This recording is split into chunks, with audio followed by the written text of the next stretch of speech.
born in the U.S. but to Jamaican parents, playing African American characters in the 50s and 60s. You see it with Denzel Washington playing Steve Biko. You see it with Idris Elba playing Nelson Mandela. And then I think it kind of came to a head with 12 Years a Slave, Chica Ejiofor and Nyong'o playing African American characters, if we can call them that at that point. And then David Oyelowo, as Martin Luther King, and Carmen Ejogo as Coretta Scott King as Selma. So with that kind of long historical backdrop and maybe your insight into the nature of the film industry, and also, Diane, if I could get you into this as well, and thinking about this question of representation, because it seems to me that Arrigo did a really brilliant job playing Harriet Tubman. But how can we think about these issues of representation and authenticity alongside acting as an art form? Harriet Tubman was 5 feet tall. Cynthia Erivo was 5'1". You know, Harriet Tubman was strong and had a physical presence. Cynthia, you feel like she's 60 feet tall. You never think of her as being that little. Cynthia Erivo is a graduate of the Royal Academy of Dramatic Arts, which is one of the best acting schools in the world. And she is spiritual. And as she's talked about many times, you know, playing this role got her further in touch with her own spirituality and faith and made that much stronger. There was no audition process. I went to go see The Color Purple on Broadway, and I saw her, and I was like, this is it. This is my woman. This is Harriet. And then I met with her about a week later, and we were in New York, and she walked in, and she's smart and passionate, and the poise and the self-confidence, but also, you know, the commitment to her art were unmistakable. And I was like, I'm done. And I introduced her to my producing partners, and she, and mind you, we didn't have a script. This is about 2 years before we were ready to, the movie came together. So she hung in there with us. You know, she believed, she knew that this was her role in the same way that Denzel knew that Malcolm X was his role, and, you know, I don't know, you know.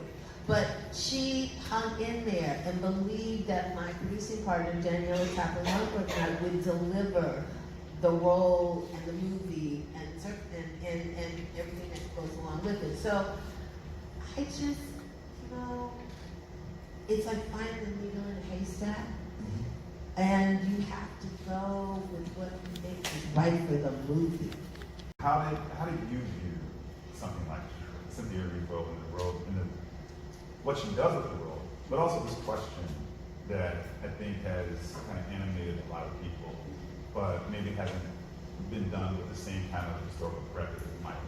I agree exactly with Deborah Martin Jason said. Is that you have to go with the best person for the character, and it sounds like the process was natural, and maybe it was spiritual in its own way, and you kind of have to lead with that. And she's well qualified. I think you're getting into nitty-gritty and particularities, and I would hate for us as a people to have those same kinds of discriminatory attitudes towards actors because they weren't born here or what have you. I think we can't practice that. We could have had Viola Davis, though. We could have had Viola Davis. There will be times for Q&A, so she wanted the part. You're gonna have to wait, brother man. You have to wait, okay? She wanted the part. And we will hear that question more fully. Thank you. We went into this very consciously saying this was not a movie about slavery. You know, I went into it saying the audience has slave fatigue. Like, we don't want to see our feet get chopped off and bloodied back. We know it happened. We know how horrible it was. But no one fully talks about the emotional damage, families being split up, never to be seen again. And, unfortunately, we're going through that in this country right now, and you guys know here on the border here. And so, John and Harriet loved each other deeply, but they were separated, and he remarried, and he said that line that breaks your heart, I would have died for you if you didn't let me. So we really, and I think, and to some extent, because we had the group of female filmmakers, it was really important for us to explore the emotional damage, the emotional abuse. Because we've seen the physical abuse so much, and that there was evidence. We're not trying to whitewash in any stretch of the imagination. Right. Good evening. My name is Lane Boggs. First off, a lot of people were upset with Cynthia Erivo, not because she's Nigerian, but because of some offensive remarks she made towards. That's right. That's right. Tell it, bro. So my question, one, is, were you aware of that, and why did you cast her after that? And B, why was it okay for you to include a black character named Bigger Long? Come on, bro. He doesn't even really talk like it's 1848. He sounds like somebody from Fifth Ward in Houston, where I'm from. Right. Columbia Drive, right. Right. In Atlanta. So and then so why was it okay to include that? People take liberties with historical facts. I know, like the Patriot and Glory, some things may not have happened, but they're not using those to offend black people, specifically black men. That's right. That's right. So I'm going to answer, you gave me two questions. So the first one, as I said, we cast Cynthia Erivo because she was absolutely the best person for the role. No, she wasn't. Well, No, she wasn't. Casting is subjective. So I'm making the movie, so in my opinion. Well, you didn't do your research. You didn't do your research. And listen, people grow. People learn. And Cynthia, and you just saw this movie, and is there any doubt in your mind but that she committed 1,000% to this character? She researched Harriet, she researched... There's no Big Alone. Who is Big Alone? Who is Big Alone? He's not even a part of history. If you don't stop interrupting... He's not even a part of history. Yes, he is. No, he's not. There wasn't no slave catching. This ain't a conversation between you and her. It's a conversation for all I of can us. name a Calm down. number of Bigger Longs in history. We have some. We foundational black Americans. We have them all over the United States. And there's a lot of Bigger Longs in this community. We've always had Bigger Longs in this community. We've always had African Americans who sold out. Why did Denmark Vesey's? Why did his rebellion not take place? Because an enslaved man told on it. Why did Isaac, an enslaved man in Camden, South Carolina, who was about to lead a rebellion, why did that rebellion get spoiled? Because Scipio told on Ooh, it. she There have fine. always Man. been, whether we want to be proud of it or not, but there have always been people within our community who have gone out and snarked and snitched for favors so they could step ahead and step on. It ain't just our community. That's any community could do that. Any community could do that. That's a lot.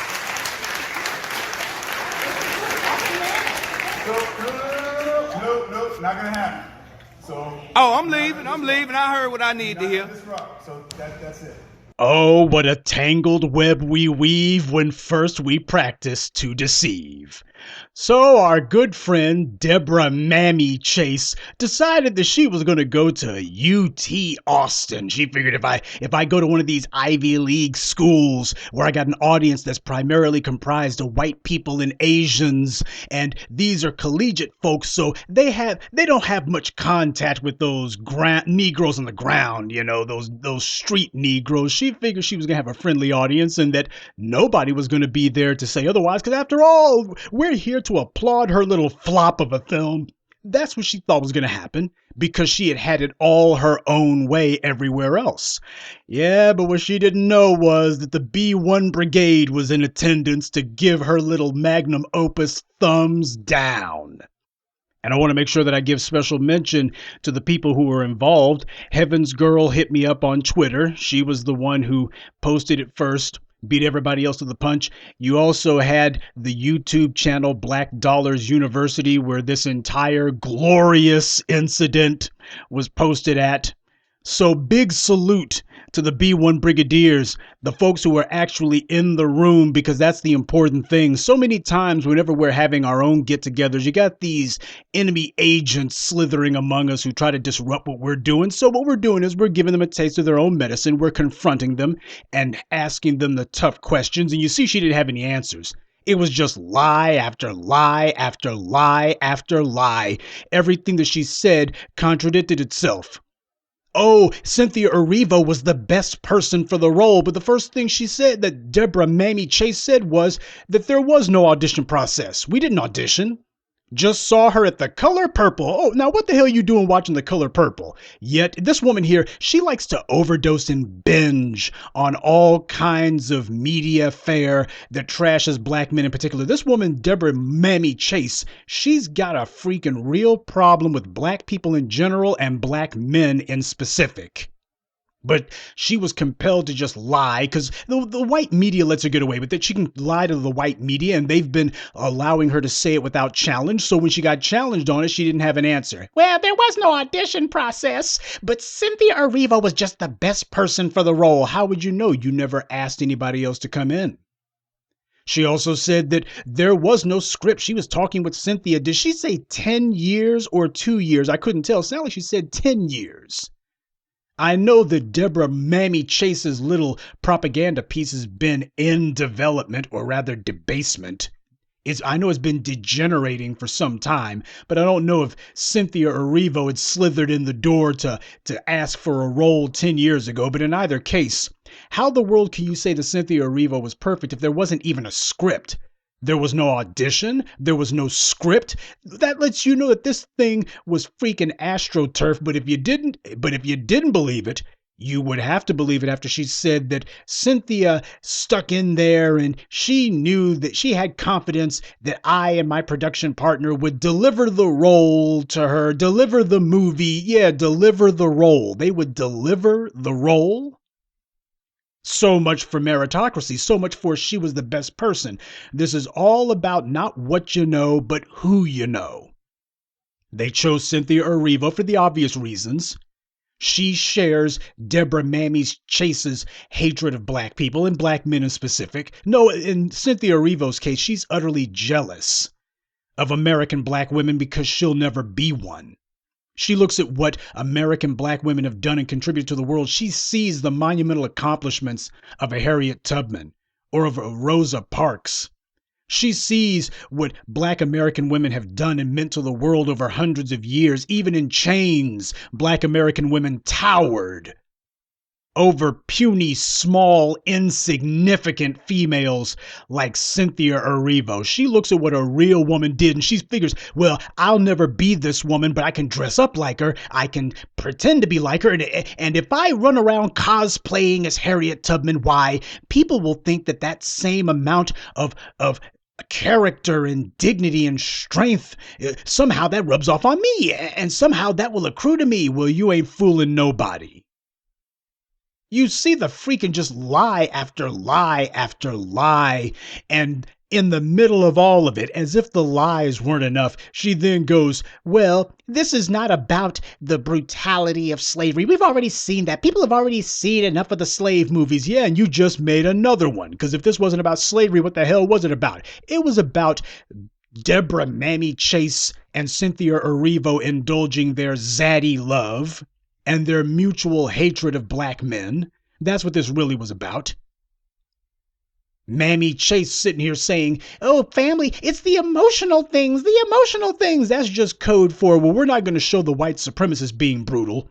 Oh, this is not about the brutality of slavery. We don't need to see black people's feet getting cut off and see black people being whipped and such. Yeah, but you did want to see a black man kicking and stomping a black woman to death. That you did want to see. So she's a liar straight up and down. Debbie Mamie Chase has been getting away with her lies for so long with the white media. Now she's out here in the real world and she's repeating the lies without realizing, whoops, these guys got answers for it. Bigger Long didn't exist. There was no black slave catcher chasing after Harriet Tubman. In fact, there were practically no black slave catchers, period. Damn sure weren't no black men running around just swaggering all over the place. I'ma catch me some slaves and get me some white women's afterwards. That's Deborah Mamie Chase's own putrid imagination, her own sick anti-black psychoses at work. There was no Bigger Long. There was no historical Bigger Long. There wasn't even a historical analog for him. There was no black man running around chasing Harriet Tubman down to return her to slavery. There were plenty of white men who were doing it, though. There was no black man who brutalized Harriet Tubman. There were white men who did, though. But this movie was made to make the white supremacists comfortable because that's the audience who Deborah Mammy Chase was trying to impress and who she was trying to win the favor of. Bigger Long didn't exist. So to even put a character like that in this movie, to even think of a character like that, this does real violence to the memory of Harriet Tubman. Harriet Tubman was married to a black man. Actually, she was married to 2 black men, but you notice how Deborah Mammy Chase didn't mention that. Because Deborah Mammy Chase wanted to push the narrative that, these black men ain't no good. These black men, they just so undeserving. Oh, these black men, they just ups and leaves yous. That's the lie that she was trying to push. Harriet Tubman loved black men. She was married to not 1, but 2 of them.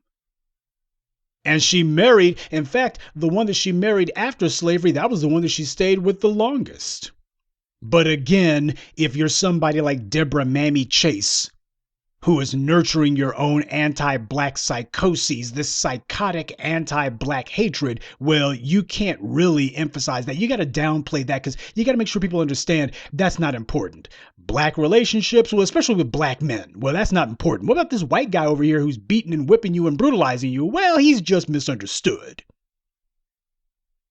Oh, but it's the emotional trauma that's important. Yeah, except where Bigger Long is concerned. With Bigger Long, it's all about the physical trauma. We're not going to show any white men who are engaged in unbelievable brutality against black women in particular in this movie. We're not going to show that. But we will show black men doing it though, now won't we?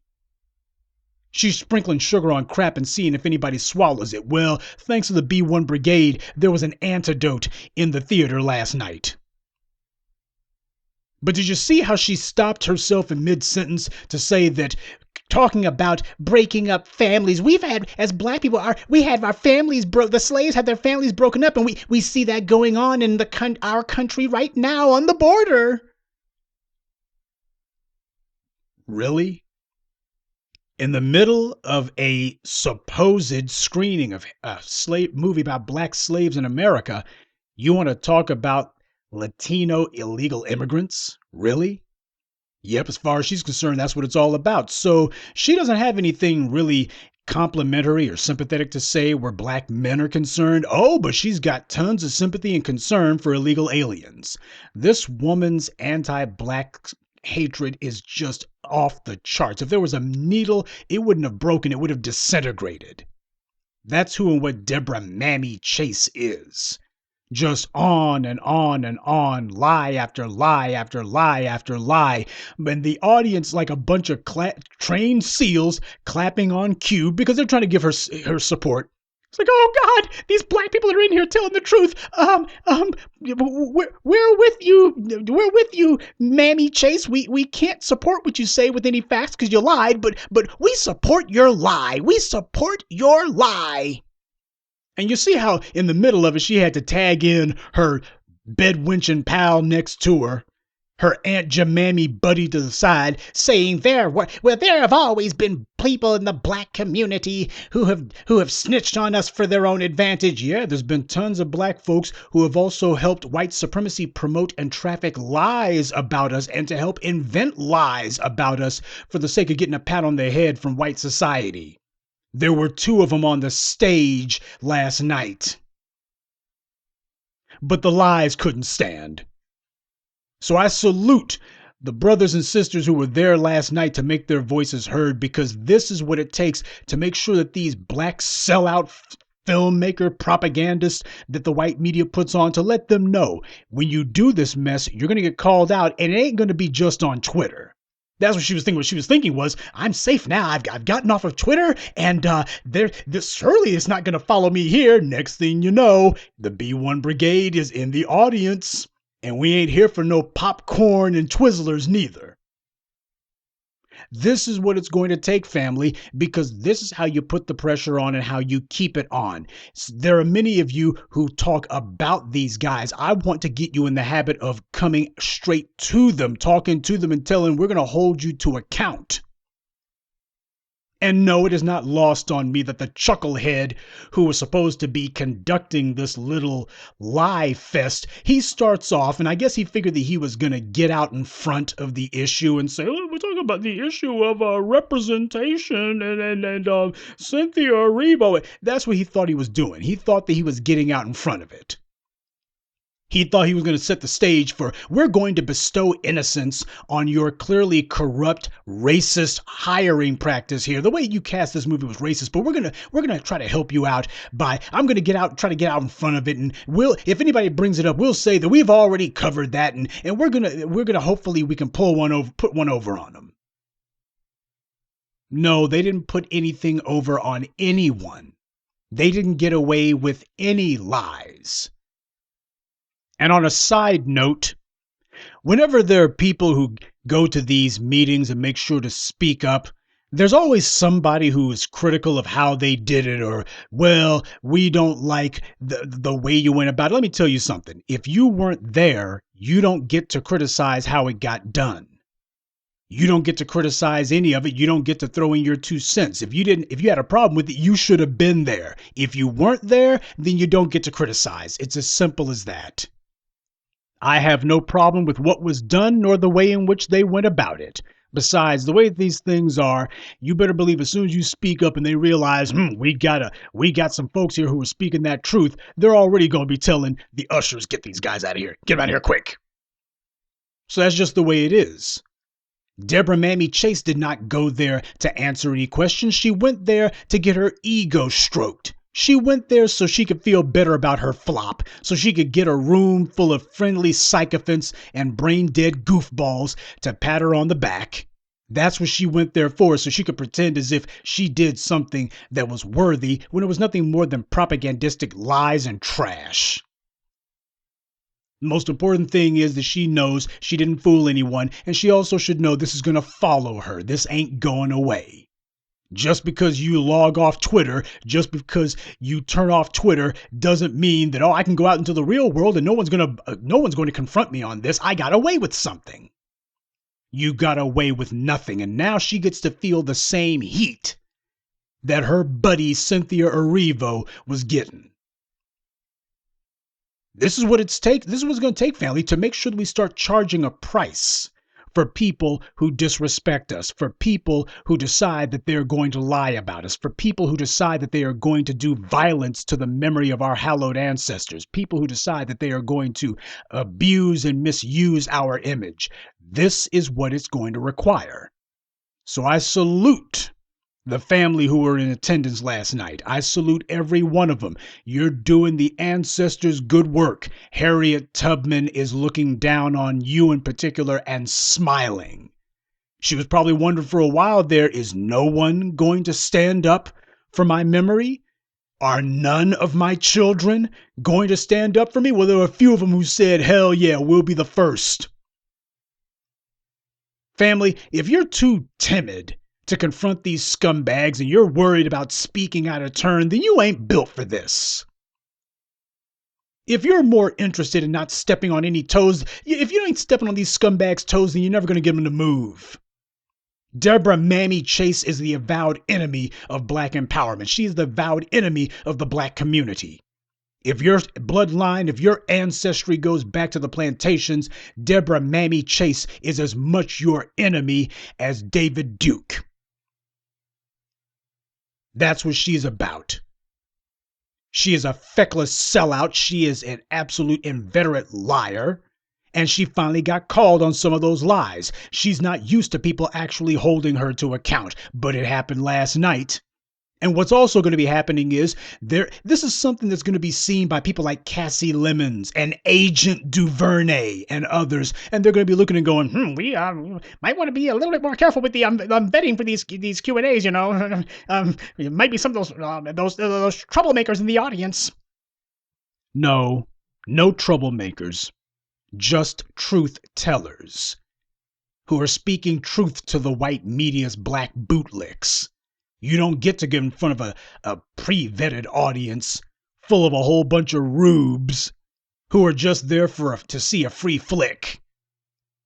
and then pretend as if you're doing something right. No, you need to be called out. People need to understand that this was not a historical docudrama. This was a pack of lies. This was a bedwench, zaddy, anti-black fantasy being put on screen, trying to reimagine, pervert the image of Harriet Tubman into nothing more than a swirler, would-be intersectionalist. Because feminism is only one step away from lesbianism. And that's what this is really about. This is basically about trying to slip in the idea that Harriet Tubman, if she didn't have a white zaddy fetish, well, she didn't want black men, that's for sure. She probably wishes she could have had a black woman. That's what this is really meant to get across.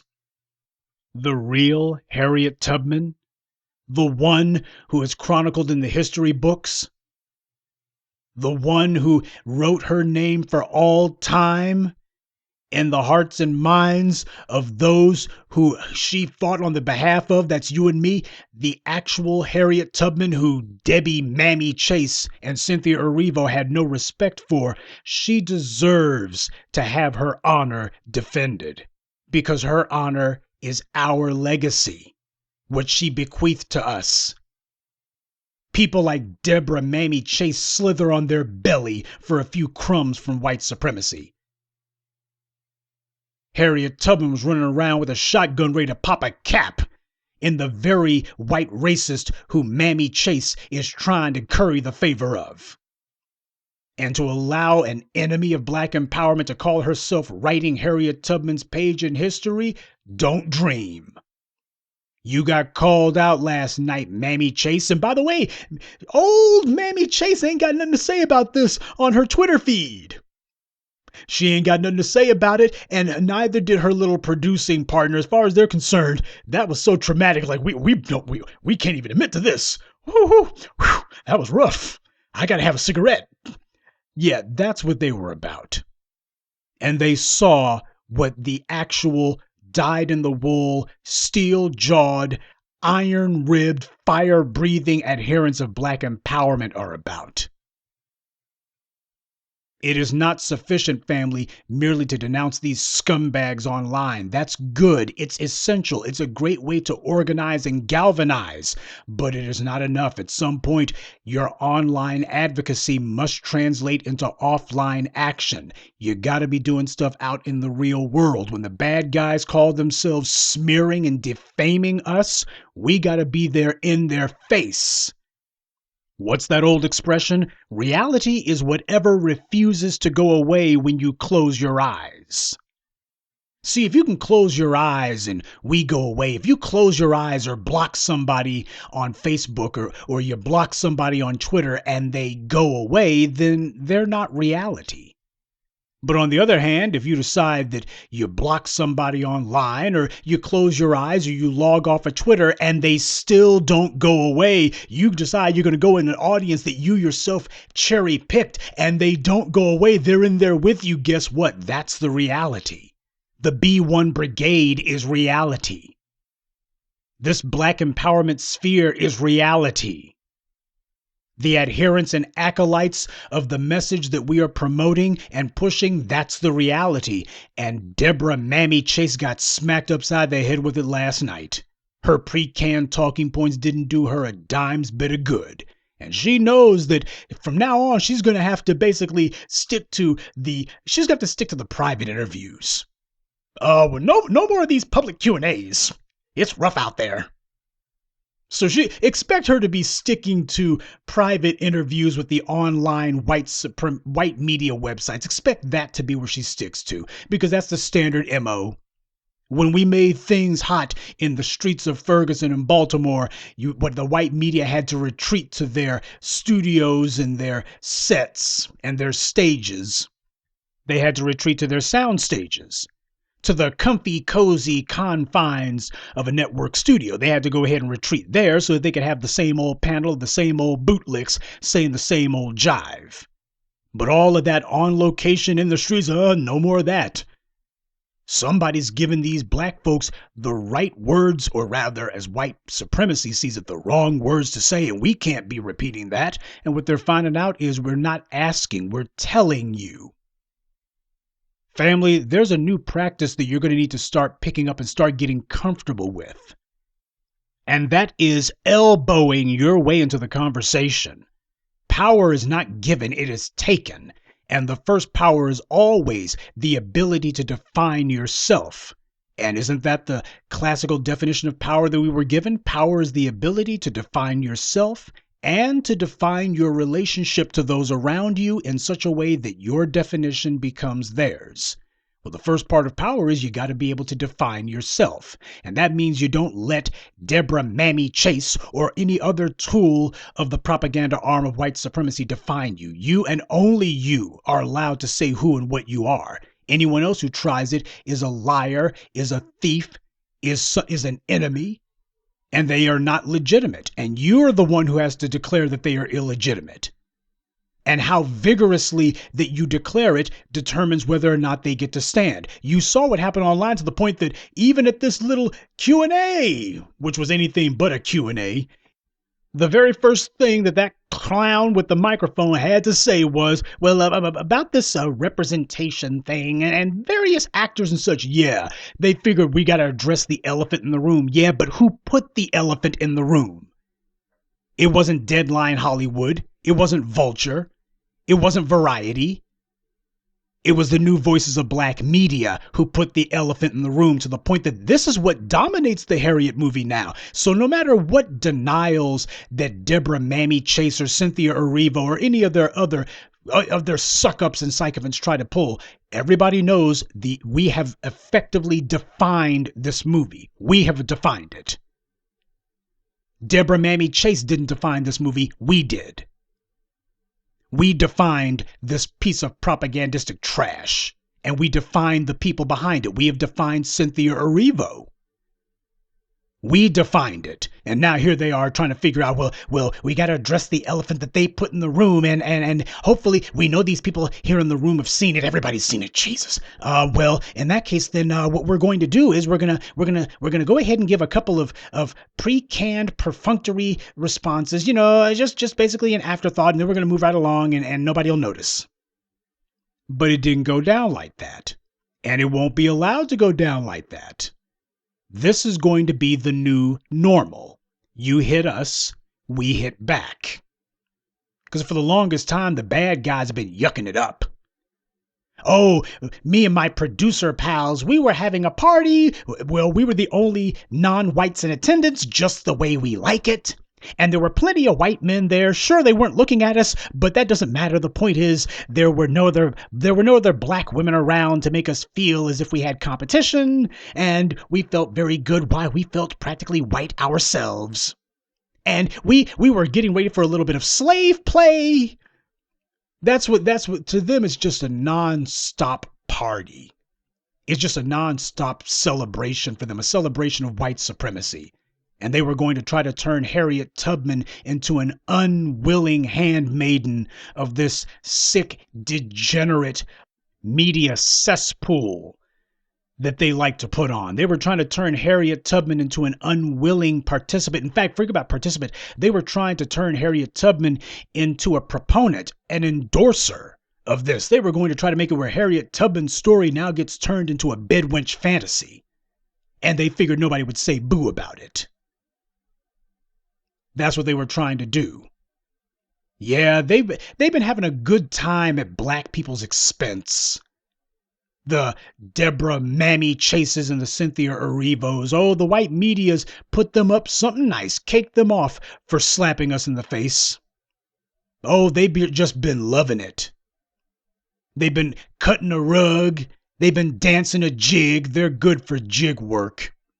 The butter biscuits have been rolling by like so many tumbleweeds in the Old West. Oh yeah, these black bootlicks like Deborah Mammy Chase, she and her ilk, they've been having a good old time. Running our image through the mud. Degenerating and perverting the image of our hallowed ancestors and calling themselves deciding who and what they are according to what white supremacy wants to see. They've been loving it, just enjoying themselves to death. Well, as they saw last night, it's a brand new day.